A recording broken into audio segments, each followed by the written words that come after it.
You're listening to the Hidden Killers podcast with Tony Brueski, featuring attorney, guest, and former felony prosecutor Eric Faddis.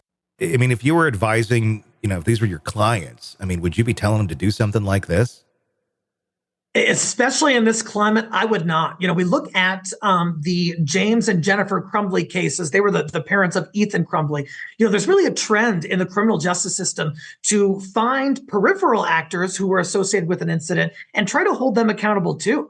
And so, is there a chance that the Cunninghams or the individuals being interviewed here, their family, has some possible liability? There certainly is that chance, and it would be consistent with the trend in terms of how things are going. Is there something where they would be held accountable here? And what would they be accountable for? They're going to argue, we'll play another clip here in a second, of saying, we were doing the Christian thing. How would we have known? And those arguments can easily be, beaten. It's like saying, how would I have known that my son was going to take the gun to school? Well, he been drawing pictures of it and talking about it left and right. That might be a sign. How about this? How would I know that this guy had any sort of problems? I don't know. Maybe the Nazi tattoos all over him. Maybe the Aryan Brotherhood bullshit that he has. That might be a sign he's not the best best person to bring to your camper out back. It seems like there's a lot of things that were missed here that are not reasonable to say that you couldn't have caught this beforehand. Yeah, in terms of the trend of charging peripheral actors in an incident, it's often through like an involuntary homicide type charge. Usually what that means is that they would have to prove the individual was grossly negligent. In some states, it's what they knew or should have known. Mm-hmm. And so I haven't looked at the Texas statute, but many states can have liability for something that the individuals should have known, but didn't. And then that led to some sort of incident. And so I imagine it would be on that legal theory that they could be pursued, if at all. Yeah. Let's take a look at this last clip. It's grandma not taking any responsibility for any of it either. We know there's other families doing exactly the same thing somewhere. And I don't want them to have to go through this. There's other families that are giving in nature. How do they know?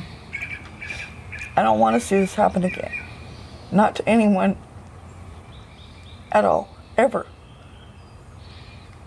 And you said you feel some of the blame, but the blame isn't solely on this family?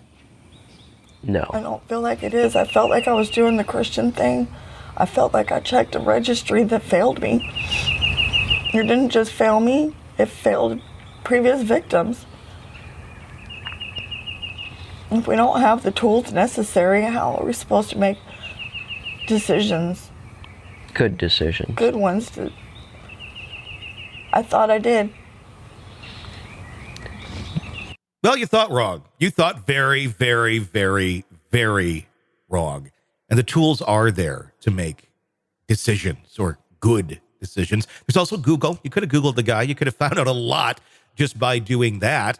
I don't know. The excuses that they're making on all of this, it's too expensive to do a background check, yet they've screen printed all the shirts up. For the cost of the screen printing of the T-shirts, you could have done a background check, and your little girl could be sitting across the table from you right now, not dead at the hands of Don Steven McDougal.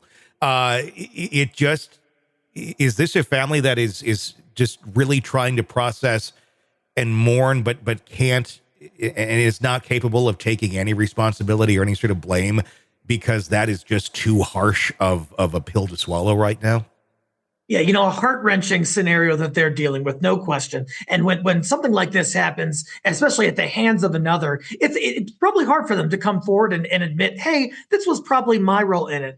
That being said, just checking the registry is probably not enough. Like you said, they could have Googled this person. If this person, for example, had prior child abuse convictions that were of a non-sexual nature, those wouldn't come up on the registry, but a person should probably still look into whether those exist before letting them on the property where a child is there. So they certainly could have done more. It's easy to say that in hindsight, but something that's certainly being talked about with respect to this case. Sick of the ads? We are too. Start listening with no commercials now and get access to all of our episodes in advance of everyone else. Become a True Crime Today Premium Plus subscriber on Apple Podcasts. Search True Crime Today Premium Plus on Apple Podcasts or go to our podcast page and sign up now. True Crime Today Premium Plus. Sign up now.